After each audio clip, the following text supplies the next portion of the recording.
over the years, Haag-Streit has changed their slit lamps a little bit.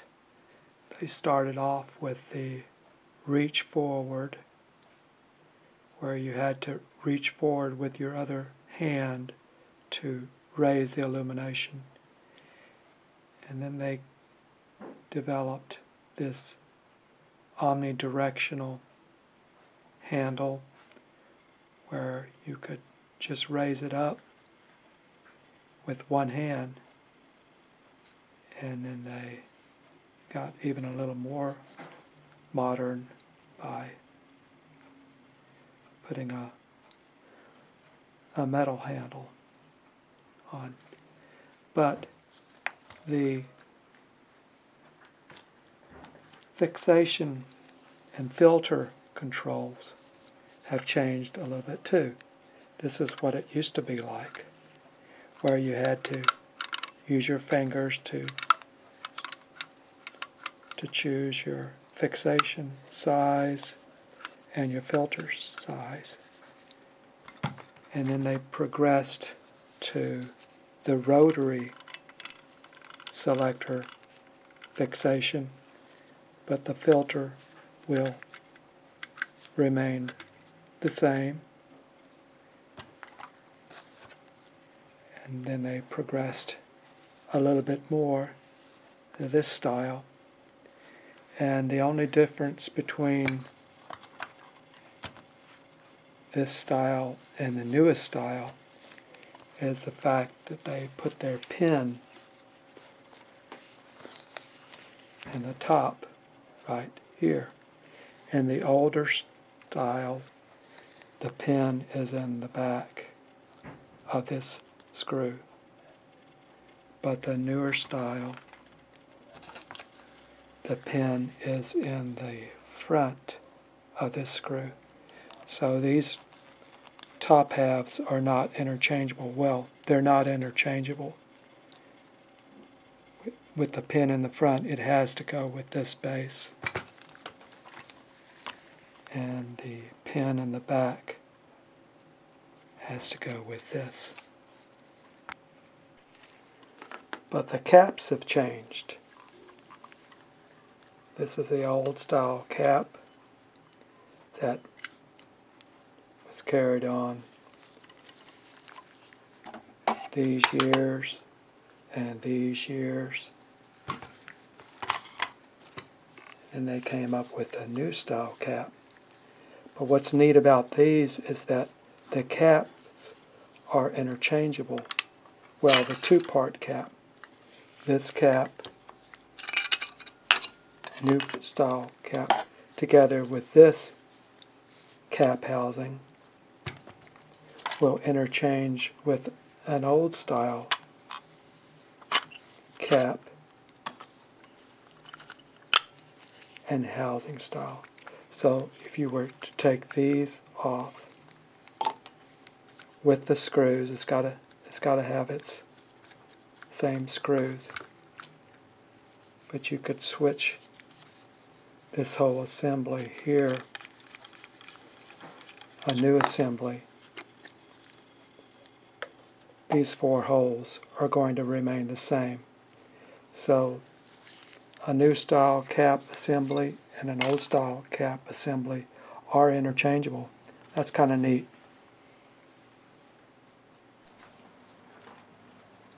On this Haag-Streit 900, sometimes the diaphragm aperture selector is stiff, or the filter selector is stiff and hard to turn. Sometimes you have to refurbish, clean and refurbish and relube the entire mechanism. So we're going to do that.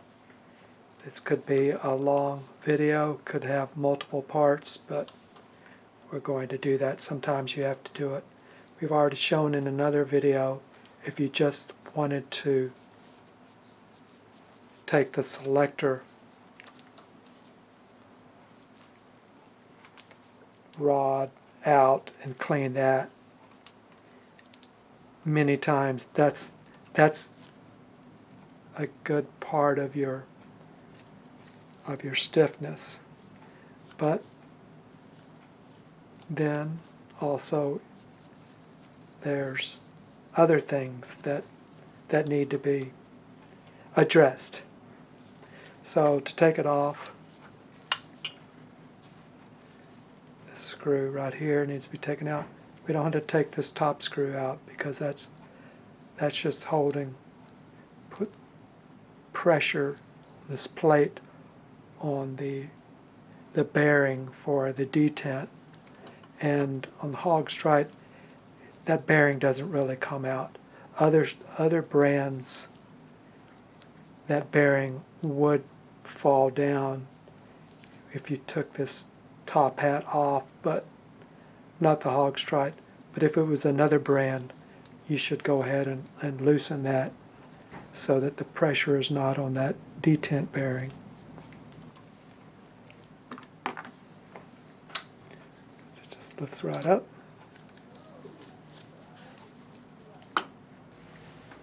I just wanted to show you what it looks like when it's all apart. Got the housing. If you didn't take this off, just taking the handle off, and then here's all the inner pieces and your diaphragm and your filter wheels. And doesn't matter what top you have, new style or old style. So I just wanted to show you that the pieces. There's a few pieces. And what I'm going to do is, whenever I take the diaphragm off, I'm going to put this in a bag to keep the dust from landing on the diaphragm.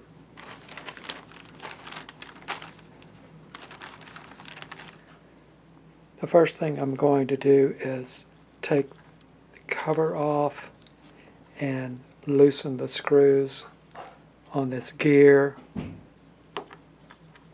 and this handle on the filter wheel right here. I just wanted to point out, on this gear, one of the screws is longer.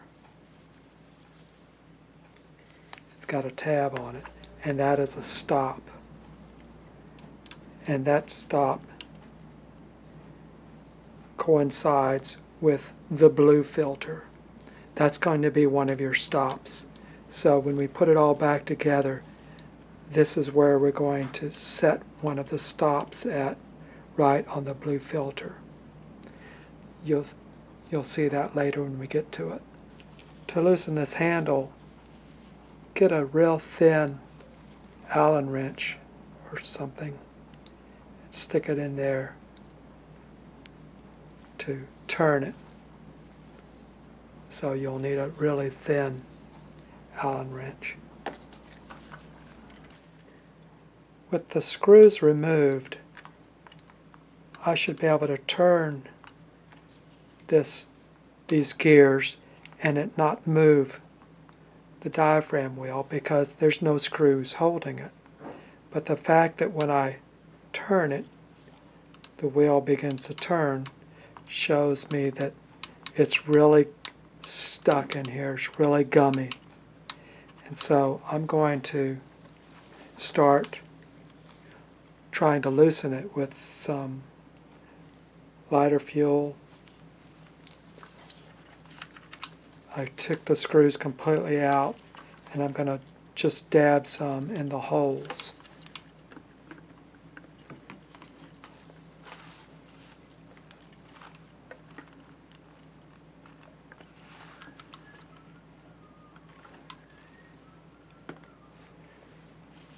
The reason I'm doing all this preliminary things before I open it up is because I don't want to get any dirt or grime from my hands on the diaphragm wheel. This is very delicate.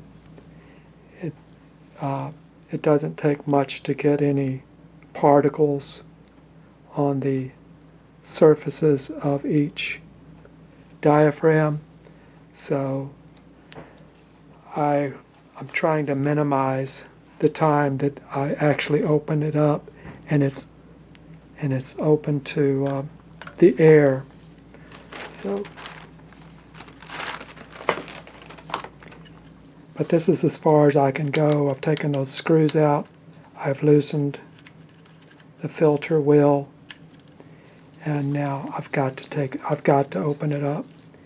There's 4 screws here.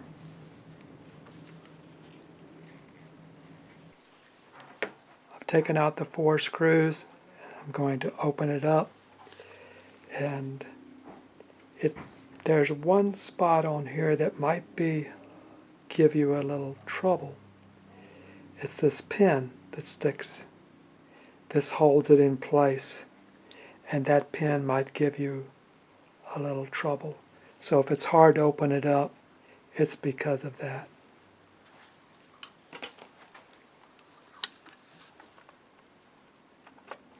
You might have to turn it while you're pulling it up. This one's not going to be hard, so I can already tell. I'm going to put this to the side, and here's my diaphragm wheel on top.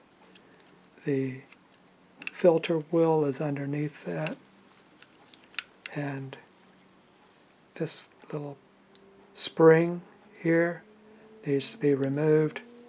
It's got a spot where it rests in when you put it back together. It's got a little notch that it fits right in the notch. Just going to bend it forward, pull it out completely.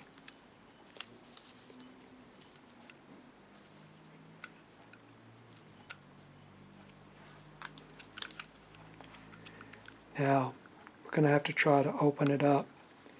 If it weren't so gummy, I would be able to, reaching to the side, not on top, try not to touch your diaphragm wheel up here in any way. You have to touch it, go to the side to minimize touching that, and try to pull up as you're pulling these assemblies down while you're lifting up. We're trying to separate the diaphragm wheel from the filter wheel and this whole assembly, and this is what's holding us up. This is gummy in here. So that's why I'm putting some lighter fuel in here to try to loosen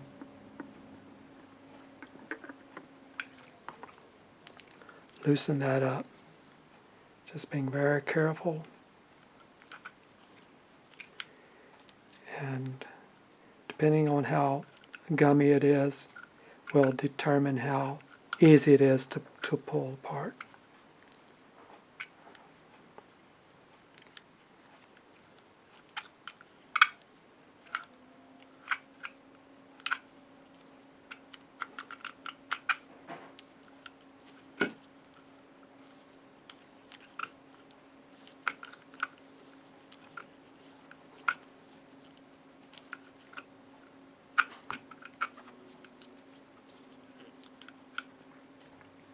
I'm going to keep working on this while I pause the video. Okay, because this one was so hard, I went ahead and reinstalled one of the screws, the longer one, so that I would have something to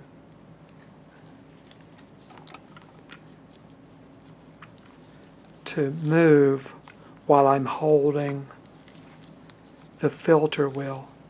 I'm trying to, so I put that screw back in, not all the way, so it's touching the shaft, but just in a little way so that I could turn that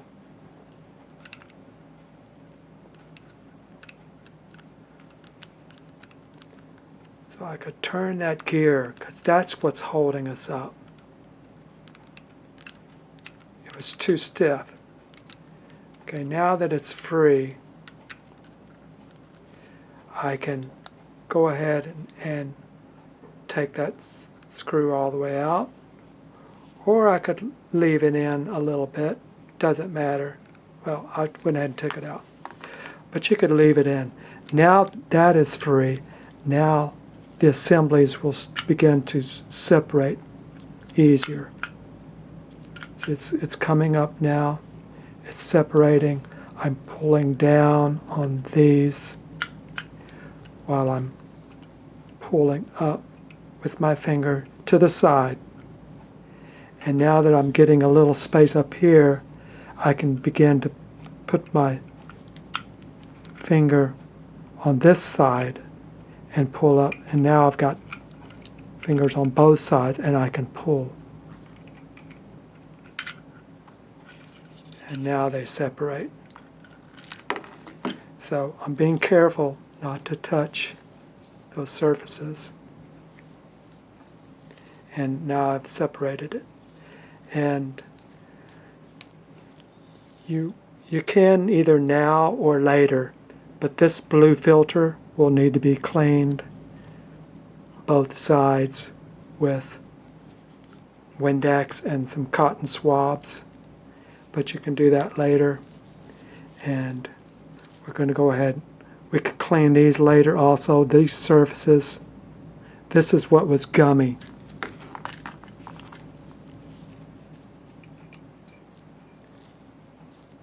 These things were gummy. And this.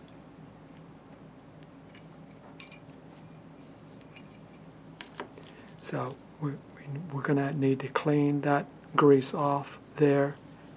And I'm going to put this in the bag to keep it from getting dirt on it.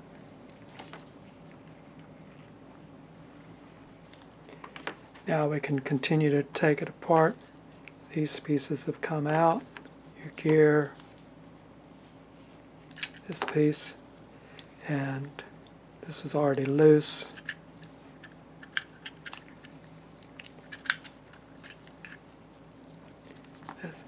And now our filter wheel can come up.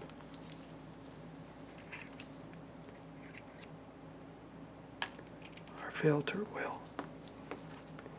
And we're going to be cleaning the grease on here and up here. We're going to be cleaning all these filters, both sides.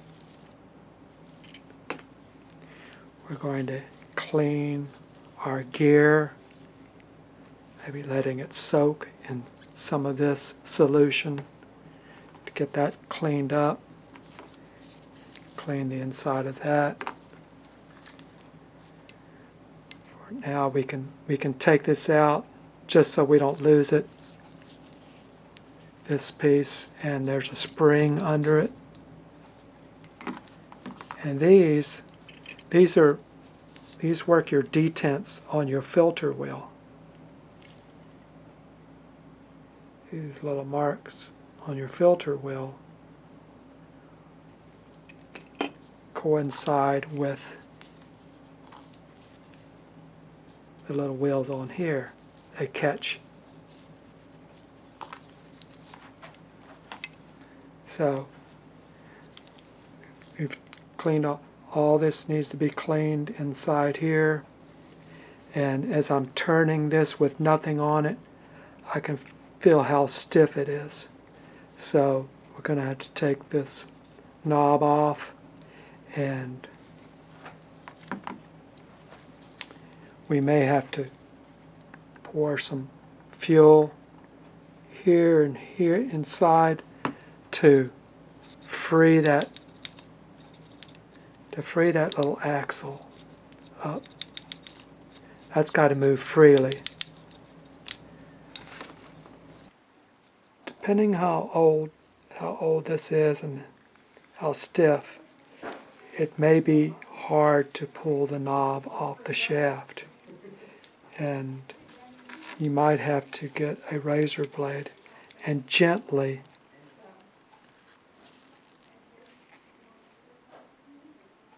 make a crack and begin to pry out that way. Try to get some space. If you can get a little bit of space,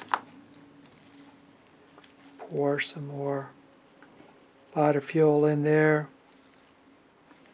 to try to loosen it. And when you're prying, you can pry against the knob. You need to be careful about prying against this surface, especially it's got a raised surface right near the shaft, a slight raised surface, and you don't want to mess that surface up. If you mess this surface up, that's okay, because you can file that down, sand it, get it nice and smooth again. But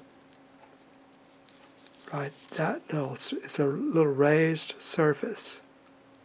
You want to be careful.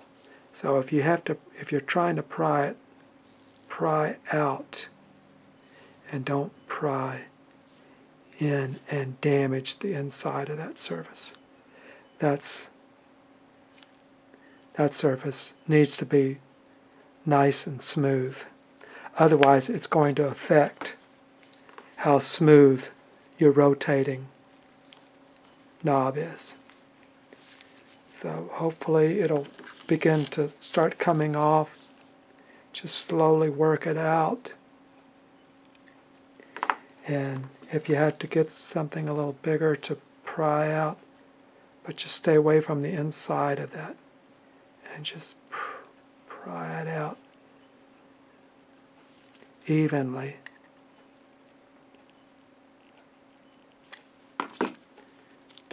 Until that knob will come off. And make sure you've got your screw all the way out too.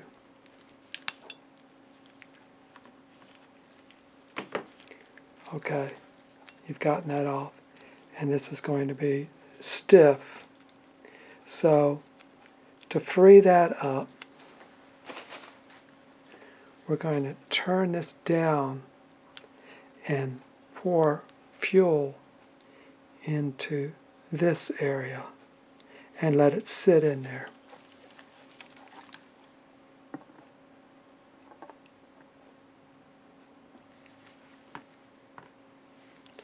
Okay, I've poured a little fuel in here, and I'm going to turn my shaft around and around, and then I'm going to try to move it in and out to try to get some of that fuel to go down in the shaft, this housing.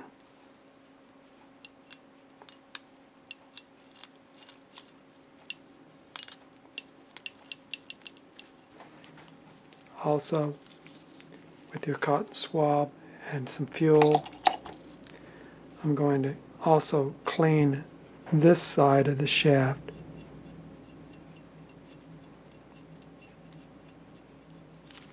And as I'm moving it in, trying to rotate it,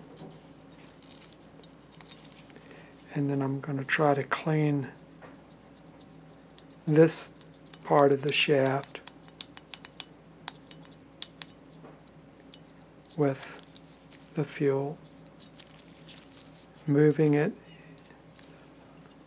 up and down, in and out, and slowly that fuel will go down the shaft into this housing, and it'll begin to free up. I'm going to turn it. I'm going to be cleaning it. Trying to get that freed up. And whenever you can get the axle to move freely, that means you've gotten it pretty cleanly. And the teeth on this side of the gear may have grease on them, so you might want to get some kind of metal object to free the grease residue off of those surfaces of the teeth, just like on your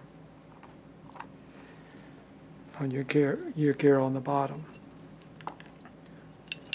So once you've got that free, I'm going to dump this fuel out and continue to clean both sides of the shaft with my cotton swabs, with a clean cotton swab, until that's nice and clean and moves freely. Could be some grease on the inside of that gear, and also the surface in here where the bottom of your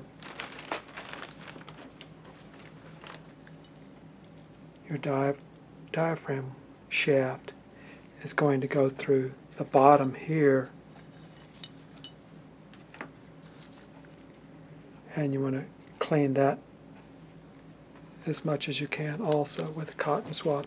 You can stick it through here all the way down to the bottom,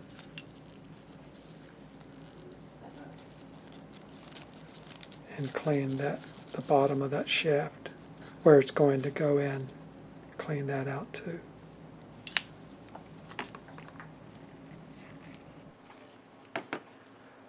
When you're cleaning your filter wheel, get your Windex on your cotton swab, and as you're turning it, go in between the screws so you're not rubbing your cotton swab against the screw and it picking up fibers. So if you go in between the screws, the lens will be rotating as you also are rotating just between the screws, and then to dry it the same way. Just keep going right in between those screws. Don't touch them, or they will pick up fibers from your cotton swab. Just keep going around and around, and it should turn enough to get all the surfaces. Get your hurricane blower and blow off any residue. Do that on all your lenses. And on this side, although the screw heads aren't there,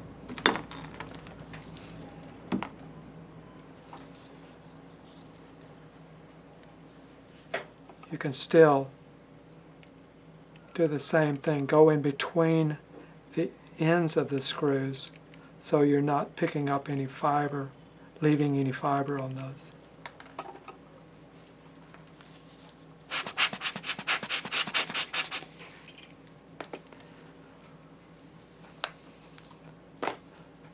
For the handle, I've gotten a chin rest paper and cut it in half and wrapped the paper around the handle and letting it soak in some Windex.